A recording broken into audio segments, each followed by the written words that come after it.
Mr. Joseph Bowser was sick of life. He walked away from his unhappy home, sick not only of his own existence, but of everybody else's, turned aside down Dog Kennel Lane to avoid the town, crossed the wooden bridge that goes over the canal to Blackstone's cottages, and was presently alone in the damp pine woods and out of sight and sound of human habitation. He would stand it no longer. He repeated aloud with profanities unusual to him that he would stand it no longer. Mr. Bowser looked around for somewhere to sit, but the ground was damp, as were the occasional fallen trunks. Woe is me, he would have thought, had he been on passing terms with that expression. He walked, scuffing the fallen pine needles with his shoes until he reached a clearing. There, a log lay in the sun and afforded him a dry or, at least, sufficiently desiccated place to rest. He had determined to take his own life, but now he regretted his lack of planning. He had neither knife nor pills nor rope. Short of head-butting a tree, he could think of no method to end his suffering. Perhaps if he held his breath, he could at least pass out. He closed his eyes and held his nose. "Why so sad?" came a cry. "It's brightening up, the air is fresh. Everywhere, flowers are showing their colors, the birds are singing. Is it not glorious to be alive?" Mr. Bowser opened his eyes and, gasping, filled his lungs, looking with astonishment at the stranger. "There, it feels good to breathe, does it not?" Mr. Bowser blinked furiously, but the figure remained unchanged. A bare-chested man, perhaps 30 years of age, with shaggy gray hair covering his nether regions, thighs and calves, his legs ending at the ground with cloven hooves. Above the muscular chest, a shaggy gray beard sprouted from the stranger's chin, and atop the smiling face, curling back over tresses of gray hair, were long curved horns. "Good Lord," Mr. Bowser exclaimed. "I don't believe it. Are you real, or am I going mad?" In his right hand, at the end of a shaggy forearm, the figure held an instrument composed of numerous pipes, bound together such that the pipes ran from the longest, perhaps 6 inches, down to the smallest, a little less than half that length. He blew into it and a wonderful melody came to Mr. Bowser's ears. A melody simple, but as sweet as the sweetest honey, and just as mellifluous. "You hear that, don't you?" said the stranger, taking the pipes from his lips. Mr. Bowser couldn't help but smile. "Indeed, I do. You see me." The stranger stepped forward and brushed Mr. Bowser's cheek with a hairy hand. Mr. Bowser smelt an earthy, animalistic odor. The figure danced a little jig, smiling all the while. "You feel me and smell me. So why should I not be as real as you? Perhaps more real." Mr. Bowser eyed the odd figure, half animal, half human. His memories began to stir. "Who are you?" The figure stopped his dance. "Why, the god of the woods, of course. The god of the fields, crops and animals." He winked. "And the god of fertility and carnal desire. Pan?" The stranger laughed. "Pan, Agros, Nemios, Ajakoros, and many others. Take your pick." Mr. Bowser thought momentarily. "I like Pan, it's simpler to pronounce."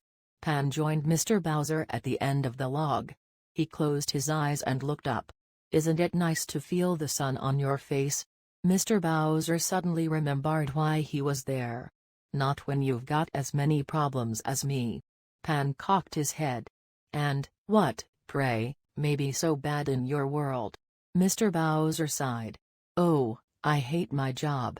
I'm just a clerk at everybody's beck and call. No one seems to like me, not even my wife and children." Pan began to play a soothing tune and soon they were joined by 2 hares, a family of rabbits, 3 squirrels and a number of pigeons, crows, and a host of smaller, brightly colored birds, of whom Mr. Bowser recognized few, save for a greenfinch and a bluetit. "Why do you not get another job then?" asked a squirrel. "Well, I have my pension to think of," replied Mr. Bowser, before realizing, to his astonishment, that he was addressing an animal. "Pension be blowed," replied the squirrel. "Do what makes you happy." "What does make you happy?" Mr. Bowser got up and started to pace around. "Well, nothing really. I don't like to watch the television, nor do I care to read. What about painting? Asked a hare. Or playing a musical instrument, like the great god, Pan, here, purred a pigeon. Mr. Bowser felt embarrassed. He'd never really been good at anything, he admitted to himself. Then something struck him. Well, at school, I was in the choir, and at church too. I loved to sing, I even had a few piano lessons. I wasn't any good at it though, but, well, after school I had to work in an office. Then there was Mary, that's my wife, then Billy came along, then Elizabeth, then the twins. And it was all just work, work, work. Pan got up and began to play a tune that Mr. Bowser remembered singing in a school play all those years ago. His eyes misted as he remembered the rapturous applause, even after all that time. He began to sing, "Summertime, and the livin' is easy." He began to sway in time to Pan's playing. "Fish are jumpin' and the cotton is high." There was applause from the animal ensemble. "Oh, your daddy's rich, and your ma is good-lookin'." The animals and birds all joined in. "So, hush, little baby, don't you cry." Mr. Bowser felt enraptured. He continued singing, even doing a little dance and taking off his jacket and loosening his tie. And all the while, Pan's flute melody sang out so pure and sweet. Then suddenly, just before the final verse, Pan closed his eyes and the melody changed to an improvisation, soaring here and there, running up a scale in one tonality and down in another. Mr. Bowser had never heard anything like it, not being a great listener to music, and certainly not to jazz. The sun shone and a soft, warm breeze ruffled the fur and feathers of the animals, and what was left of Mr. Bowser's hair. Finally, Pan went back to the melody, and they all joined in again.